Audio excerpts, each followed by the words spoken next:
বন্ধুরা, ত্রিপুরা সরকার প্রথম 15 দিনের জন্য ইপিডিএস সিস্টেমে যারা বিপিএল,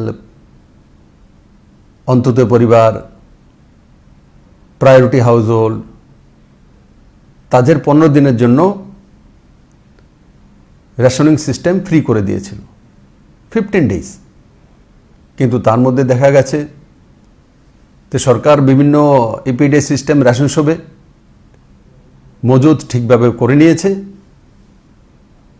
আমরা বলেছি যে 1 মাসের চাইলে 1 মাসের দিয়ে দিন, কিন্তু আমরা প্রথম বলেছি যে 15 দিনের জন্য ফ্রি দেওয়ার জন্য। কিন্তু যখন 1 মাসের নিয়ে গেছে তো 15 দিনের তো ফ্রি, বাকি 15 দিনের পয়সা জমা করতে হয়েছে আমার ত্রিপুরাবাসীকে। সরকার তো 15 দিনের ফ্রি ঘোষণা করেছিল, কিন্তু 30 দিনের একসঙ্গে আপনি তুলে নেওয়ার কারণে আপনাকে সেই 15 দিনের পয়সা দিতে হয়েছে 2 টাকা করে প্রতি কিলো। তো সেটার পয়সা সরকার প্রত্যেক ব্যক্তির অ্যাকাউন্টে আবার পাঠিয়ে দেবে। আর তার সঙ্গে সঙ্গে সরকার এটাও সিদ্ধান্ত করেছে এপিএল এর মধ্যে যে গরিব 50,000 ফ্যামিলি, প্রায় 50,000 ফ্যামিলি,